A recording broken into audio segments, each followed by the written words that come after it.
What happens when judgment blinds us to the truth? In this powerful story, a man wearing a MAGA hat is escorted through an airport, sparking whispers, accusations, and assumptions. But when his true identity is revealed, it leaves everyone stunned and forces them to confront their own biases. The airport terminal bustled with the usual chaos of travel. Announcements blared overhead. Rolling suitcases clattered across the tile floors, and a sea of travelers hurried past one another in their race to reach security checkpoints, boarding gates, and lounges. Among the crowd, no one paid much attention to the man walking with a slow, steady gait, his red MAGA hat perched firmly on his head. At first glance, he was unremarkable, a middle-aged man with a weathered face, wearing a simple collared shirt and a backpack slung over one shoulder. Yet, there was something about his demeanor that stood out. He walked with purpose, yet his face bore a quiet patience, a calm resolve that contrasted with the frenetic energy around him.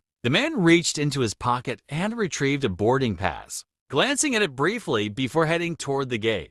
Passers-by gave him sidelong glances, their eyes lingering on the bright red hat. Some whispered to one another, while others gave him a wide berth. To them, the hat wasn't just a hat, it was a statement, a symbol, and for some, a provocation. As he approached the gate, a group of young professionals gathered nearby began to take notice. One of them, a man in his late 20s with a sleek suit and a coffee cup in hand, nudged his friend. "Look at that guy," he said, his voice laced with derision. "Seriously? Wearing that hat in public?" His friend glanced over and chuckled. "What do you expect? People like him love attention," she replied. "Bet he's here to stir up trouble." The group laughed quietly, their eyes following the man as he walked by. Unbothered, he continued toward his gate, stopping briefly to adjust the straps of his backpack. The group's laughter faded, but the tension lingered. For them, the man's hat spoke louder than any words he might say, and they had already written the story of who he was.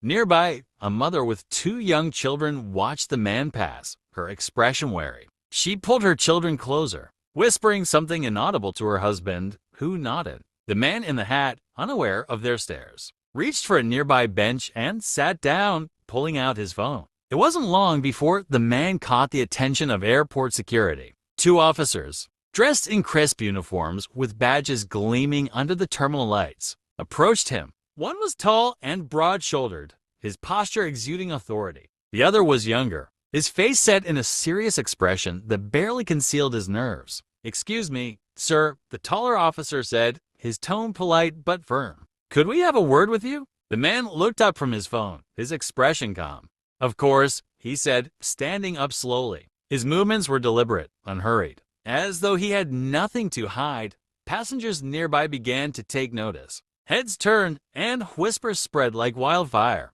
"What's going on?" someone asked. "Is he in trouble?" The younger officer gestured toward a quieter area near the wall. "If you don't mind, sir, we'd like to ask you a few questions." The man nodded and followed them without protest. His demeanor remained composed, but the eyes of the terminal were now firmly on him. The red hat seemed to glow under the fluorescent lights, drawing attention like a beacon away from the main flow of traffic. The officers asked the man to set down his bag. The taller officer crossed his arms, his expression unreadable. "We've had reports of some concerns about your presence here," he said carefully. "Would you mind telling us your purpose for traveling today?" The man raised an eyebrow, his expression one of mild curiosity. "I'm just here to board a flight," he said. He reached into his pocket and pulled out his boarding pass, handing it to the officer. "Is there a problem?" The younger officer took the boarding pass, studying it carefully. He cleared his throat, avoiding the man's gaze. "No, sir," he said. "It's just that, well, some passengers felt uncomfortable. Given, the circumstances." The man tilted his head slightly. "The circumstances?" he repeated. The taller officer interjected, his voice more confident. "We're just doing our due diligence, sir. It's standard procedure." The man nodded slowly. "I see," he said. "And does this procedure involve questioning everyone wearing a hat? Or is it just mine that's causing concern?" The officers exchanged a glance, their discomfort evident. "It's not about the hat," the taller officer said quickly. "We just want to make sure there's no misunderstanding." As the officer spoke with the man, the crowd at the terminal grew more curious. Travelers craned their necks to see what was happening, their assumptions running wild. A woman nearby whispered to her husband, "I bet he's some kind of agitator. You don't just wear something like that and expect people to ignore it." A man filming the interaction on his phone muttered, "This is what happens when you bring politics into public spaces. People like him thrive on controversy, but not everyone in the crowd was quick to judge." A young mother sitting with her toddler frowned as she watched the scene unfold. "He doesn't look like he's causing trouble," she said softly. "Why are they singling him out?" Her friend shrugged. "It's the hat," she said simply. "People see that, and they assume the worst." After a few minutes of questioning, the officers seemed to reach a conclusion. The taller officer handed the man's boarding pass back to him. "Thank you for your cooperation, sir," he said. "You're free to go. We'll be escorting you to your gate to ensure there are no further issues." The man nodded, taking his boarding pass and tucking it back into his pocket. "I appreciate that," he said, "though I hope this doesn't cause any unnecessary alarm." The younger officer hesitated before speaking. "It's just, some people might take your hat the wrong way," he said, his voice barely above a whisper. The man smiled faintly, his expression one of quiet understanding. "People will always see what they want to see," he said. "It's up to us to decide how we respond." With the officers walking on either side of him, the man made his way toward the gate. The crowd parted as they passed, their stares lingering on the trio. Whispers followed them like a shadow, each person adding their own narrative to the scene. "What do you think he did?" a teenager asked her friend. "I don't know," the friend replied. "But they don't just escort people for no reason." The man, however, seemed unbothered by the attention. His steps were steady, his expression calm. The officers, on the other hand, appeared increasingly uncomfortable as the weight of the crowd's assumptions bore down on them. As the man in the red MAGA hat walked through the terminal, flanked by the two officers, the air was thick with tension. Passengers craned their necks to catch a glimpse, whispering among themselves. Each whispered comment built on the next, weaving a web of assumptions that painted a picture far from reality. "Who is he?" someone murmured from a nearby coffee line, glancing nervously toward the escorted man. "He's probably one of those extremists," another voice replied. "I mean, look at him. You don't wear a hat like that if you're not trying to start something." A group of college students sitting at a nearby charging station watched the scene unfold with amused curiosity. "Bet he said something stupid to get himself in trouble," one said, chuckling as they leaned back in their chair. Another added, "Or maybe he's one of those guys who think they're above the rules. Looks the type." The man continued walking, his gaze steady and forward, seemingly unaffected by the stares and whispers. His silence was unnerving to some and puzzling to others. The officers, however, were keenly aware of the growing attention and tightened their grips on the man's arms slightly, as if anticipating trouble. As they neared the gate, the waiting area was alive with chatter. Families juggled bags and restless children, while travelers typed furiously on laptops or scrolled through their phones. The arrival of the escorted man drew all eyes to him, shifting the mood from relaxed to tense. A mother seated with her teenage son nudged him to look. "See? That's what happens when you act like you're above the rules," she whispered, nodding toward the man. The teenager frowned. "He doesn't look dangerous," he said, "just tired." The mother huffed. "It's the hat," she said matter-of-factly. "You don't wear something like that without making a statement. And if you're making a statement, you have to deal with the consequences." Across the room, a businessman in a tailored suit lowered his phone, watching intently. "They don't just escort people for nothing," he muttered to a woman seated next to him. "He must have done something serious." The woman glanced at the man and then back to her book, her expression skeptical. "Maybe," she said, "but what if he didn't? What if people just assumed he did because of the hat?" The businessman didn't reply, but his furrowed brow betrayed his discomfort. The two officers escorting the man were becoming increasingly uncomfortable with the situation. They had done their duty responding to a report of a suspicious individual, but now they were questioning whether their actions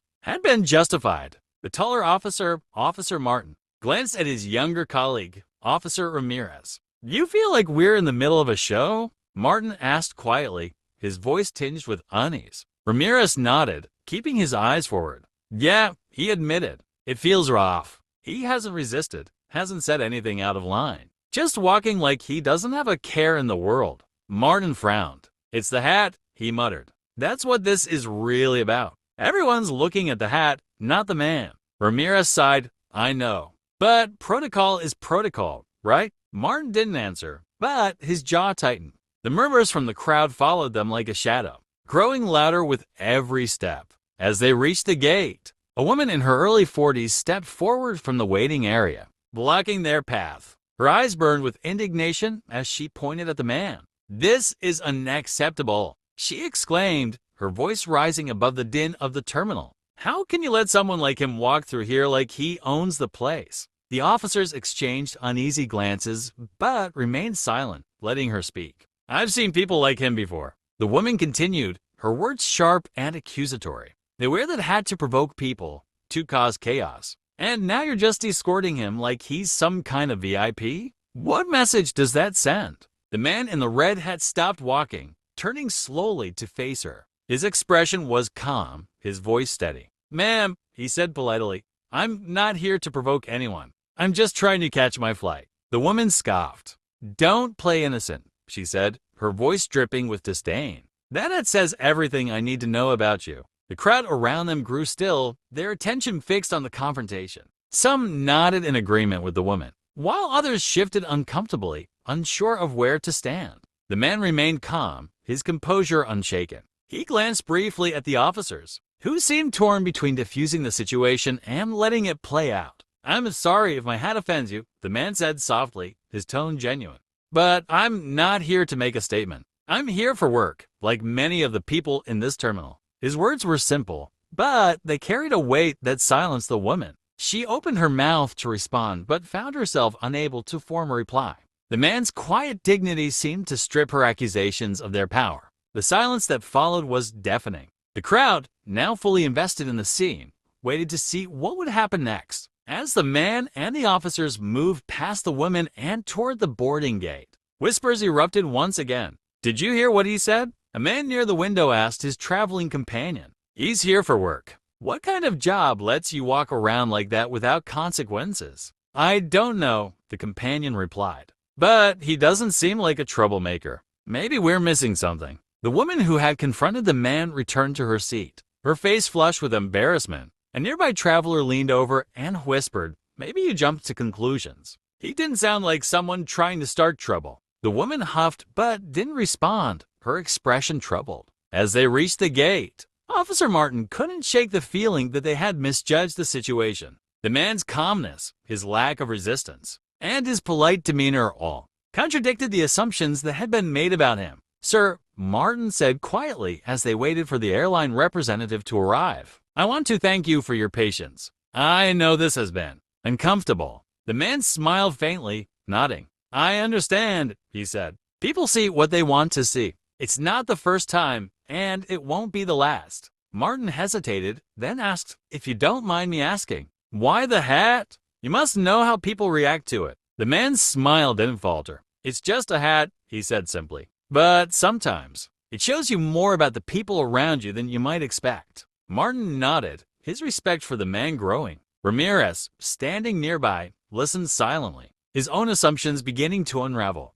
The tension in the terminal lingered. Long after the man in the MAGA hat disappeared behind the airline representative, the crowd, still whispering and speculating, seemed suspended in a state of collective unease. Some clung to their assumptions, while others began to question the conclusions they had so quickly drawn. Officer Martin and Officer Ramirez stood near the gate, watching as the man and the airline representative walked toward the jetway. Both officers were quiet, lost in their thoughts. The weight of the crowd's judgment seemed to press down on them, and the man's calm demeanor only made their actions feel heavier. I can't shake it, Ramirez muttered under his breath. Something about this feels wrong. Martin crossed his arms, his jaw tightening. You're not alone, he admitted. He's not what we thought. Not what anyone thought. Ramirez looked toward the jetway, the man's figure disappearing from sight. What do you think's in that case he pulled out earlier? He asked, referring to the small leather case. The man had discreetly shown them.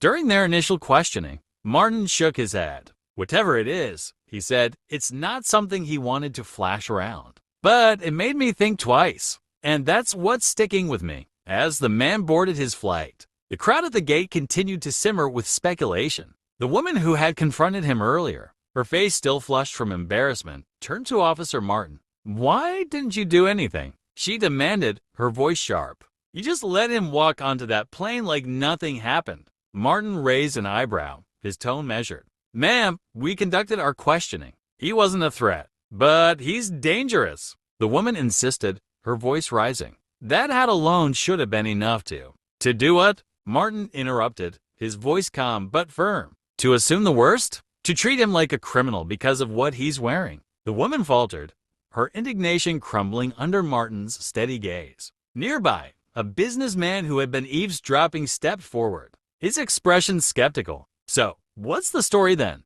the man asked. "Why was he escorted? Who is he?" Martin hesitated, weighing his words carefully. "He's a traveler, just like everyone else here," he said. "He hasn't broken any laws, and there's no reason to treat him differently." The businessman frowned. "That doesn't explain the badge," he said. "I saw you react when he showed it to you. There's more to this, isn't there?" Martin didn't respond immediately, his mind flashing back to the moment the man had handed him the case. Inside, he had glimpsed an official ID card, bearing a title he hadn't expected, Chief of Police. The realization of the man's identity had hit Martin like a freight train, though he had kept his composure. The badge wasn't just any badge, it belonged to the city's former chief of police, a man who had quietly retired a few years earlier after decades of service. Ramirez, who had also seen the badge, had been equally stunned. "That's him?" he had whispered to Martin as the man quietly put the case away.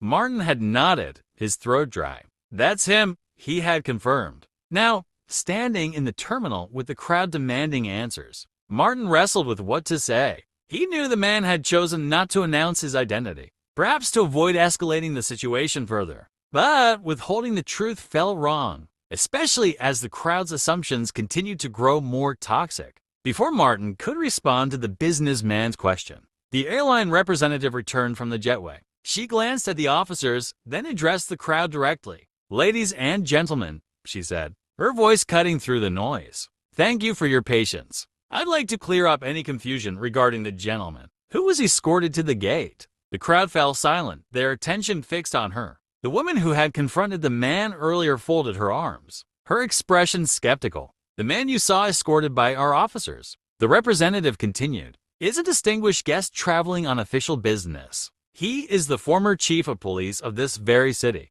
Gasps rippled through the crowd, followed by a stunned silence. The woman's arms dropped to her sides, her face pale. The businessman raised an eyebrow, his earlier skepticism replaced by surprise. "What?" someone whispered. "The chief of police?" Martin and Ramirez exchanged glances, both relieved and uneasy as the truth came out. The revelation hit the crowd like a wave, washing away their assumptions and replacing them with guilt and confusion. The young mother who had earlier pulled her child closer now looked visibly uncomfortable. "He didn't act like a chief," she murmured to her husband. "He was so quiet, so unassuming. That's probably why he was chief," her husband replied, his tone laced with regret. "He didn't need to act like anything. He just was." The woman who had confronted the man earlier seemed frozen in place, her expression a mixture of disbelief and shame. She turned to Martin, her voice trembling. "I didn't know," she said quietly. "If I had known."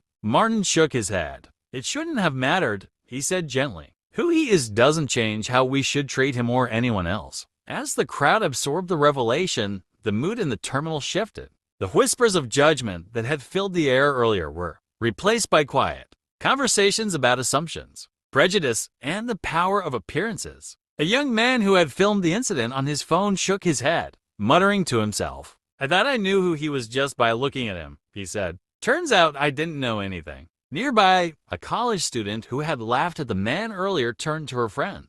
"It's scary how easy it was to jump to conclusions," she said. "I didn't even give him a chance." Her friend nodded solemnly. "None of us did," she said. "And that's the problem." As the terminal began to settle, Martin and Ramirez found themselves reflecting on their own actions. The man's calm demeanor and quiet dignity had challenged them in ways they hadn't expected. "We almost treated him like a suspect," Ramirez said quietly, his voice tinged with regret. "And he didn't even flinch." Martin nodded. "He didn't need to," he said. "He knew who he was. He didn't need to prove it to anyone. Ramirez frowned, his brow furrowing. Do you think he let it play out on purpose? To see how we'd handle it. Martin considered the question before replying. Maybe, he said. Or maybe he just wanted to see if we'd see him for who he really was. The terminal remained a buzz long. After the man in the red MAGA hat boarded his flight, conversations spread like wildfire, fueled by a mix of guilt,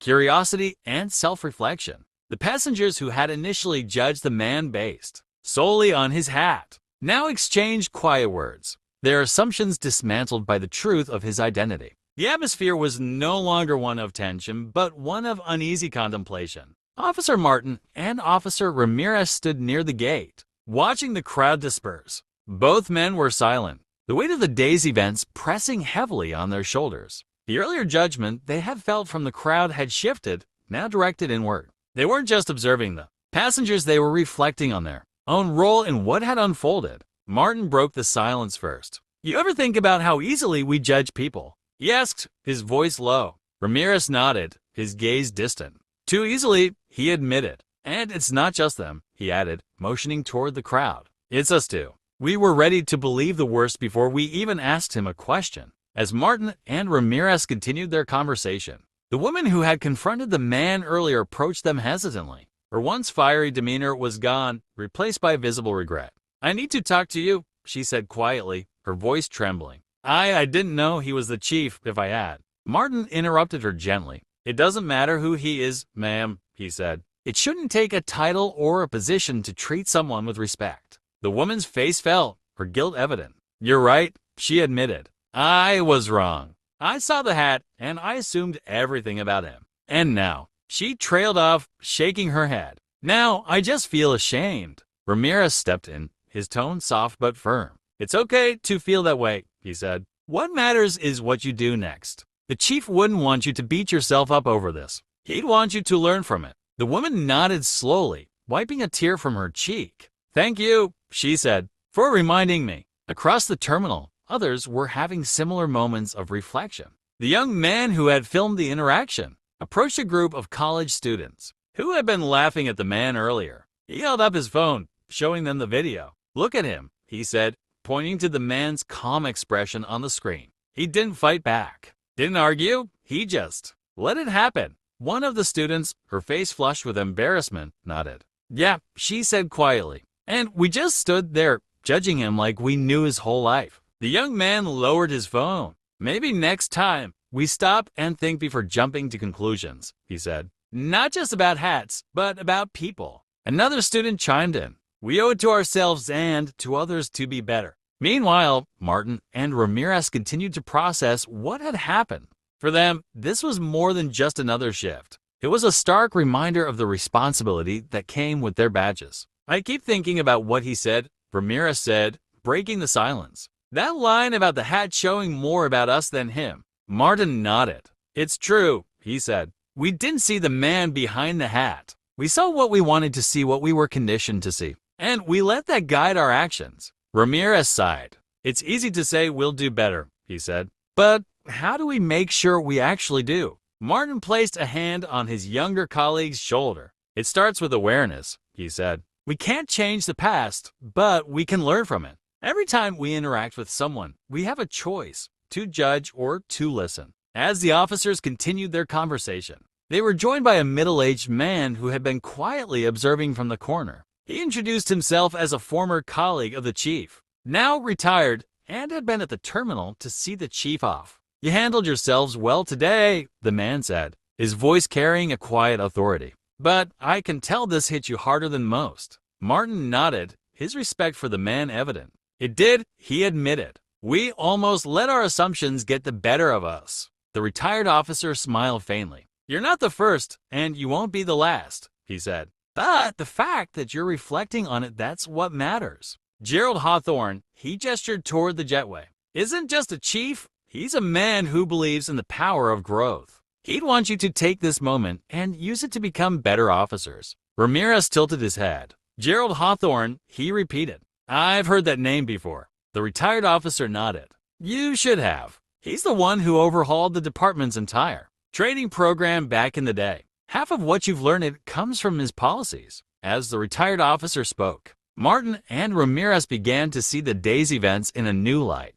The chief's calm demeanor, his refusal to lash out or reveal his identity immediately, it all made sense. He hadn't just been teaching the crowd a lesson. He'd been teaching them, too. He let it happen, Martin said softly. He could have stopped it at any moment, but he chose not to. Because he wanted us to learn, Ramirez added, his voice filled with realization. He wanted us to see our own biases. The retired officer nodded. Exactly, he said. And that's what makes him the leader he is. He doesn't just tell people how to do better, he shows them. As the retired officer walked away, Martin and Ramirez stood in silence, absorbing the lessons of the day. Around them, the terminal had returned to its usual rhythm. But the impact of what had happened lingered in the air. For the crowd, the chief's quiet presence had been a catalyst for self-reflection. For Martin and Ramirez, it was a reminder of the responsibility they carried every day to see beyond appearances and uphold the values their badges represented. Hours had passed since the plane carrying the chief took off into the horizon, but the terminal still buzzed with subdued energy. The whispers and tension that had once dominated the space were now replaced with thoughtful conversation. Travelers who had judged the man in the red MAGA hat moments earlier now reflected on their own assumptions. The woman who had confronted him earlier sat quietly near her gate, staring into her coffee cup. A middle-aged man approached her, someone who had stood nearby during the confrontation. "Hey," he said softly. "Tough day, huh?" She glanced up at him, her eyes filled with regret. "I don't know what I was thinking," she admitted. "I saw the hat and thought I knew everything about him. But I didn't." The man nodded, sitting down beside her. "None of us did," he said. "But maybe that's the point. He wasn't just showing us who he was showing us who we are." Across the terminal, groups of people continued discussing the day's events. A young woman who had recorded the incident on her phone played back the video for her friends. They watched in silence, their expressions growing heavier as they saw the chief's calm demeanor in the face of hostility. "He never fought back," one of them murmured. "Not even when that woman yelled at him." Another nodded. "I think that's what makes it worse. He gave us every chance to see him as a person, and we still didn't." The young woman who had filmed the video sighed. "What do we do now?" she asked. "How do we make this right?" One of her friends shrugged. "Maybe we can't fix what happened," he said, "but we can do better next time." That's what he wants, right? The group nodded in agreement, their faces somber but resolute. The chief's quiet strength had left an indelible mark on them, sparking a desire to grow and change. Officer Martin and Officer Ramirez sat together in a quiet corner of the terminal, still processing the events of the day. The weight of their actions and their inactions hung heavy in the air between them. "You know what sticks with me the most?" Ramirez asked, breaking the silence. "It's not that we almost treated him like a suspect. It's that he didn't hold it against us. He just let us figure it out on our own." Martin nodded, his gaze distant. "That's leadership," he said. "It's not about pointing out people's mistakes, it's about giving them the space to see it for themselves." And that's exactly what he did. Ramirez leaned back in his chair, his expression thoughtful. "I want to be better," he said quietly. "Not just for him, but for everyone we serve. I don't want to make those kinds of assumptions ever again." Martin placed a hand on his shoulder. "Me too," he said. "And we'll make sure of it." Back at the station, word of the incident had begun to spread. Officers who had once served under Chief Hawthorne shared stories of his leadership, his unwavering dedication to fairness, and his ability to see the potential in everyone. "Did you hear about what happened at the airport?" one officer asked during a briefing. "Chief Hawthorne was there, and people judged him just because of his hat." Another officer shook his head, his expression troubled. "That's not surprising," he said. "But I bet he handled it with more grace than most of us would." Their current chief, listening from the corner of the room, stepped forward. "He did," she said, "and that's why we're here to make sure his legacy lives on. Today, we're going to start implementing new training sessions focused on implicit bias and emotional intelligence." It's what he would have wanted. The room buzzed with quiet determination as the officers prepared for the work ahead. The lessons learned from the airport incident were already shaping the department's future. Outside the station, the story of the man in the red hat began to ripple through the community. Local news outlets picked up the incident, framing it as a powerful lesson in judgment and empathy. Social media buzzed with discussions, with many users reflecting on their own biases. One post, written by a traveler who had witnessed the event, went viral. Today, I saw a man judged not for who he was, but for what he wore. That man turned out to be our former chief of police, a leader who has done more for this city than most of us will ever know. Let this be a reminder, everyone deserves respect, no matter what. The comments were filled with similar sentiments. This is such a wake-up call. I need to do better.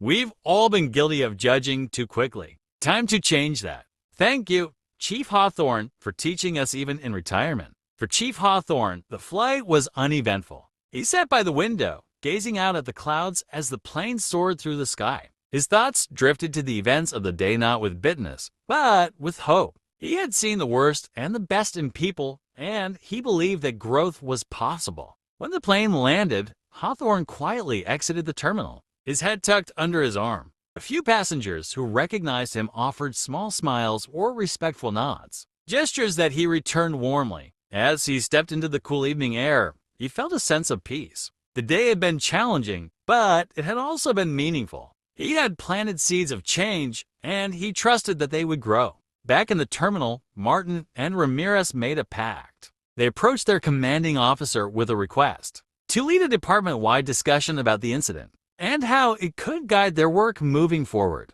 We need to address this head-on, Martin said firmly, not just as officers, but as people. Their commanding officer nodded, her expression approving. I'll support it, she said, and I'll make sure Chief Hawthorne knows what you're doing. He deserves to hear how his actions have inspired change.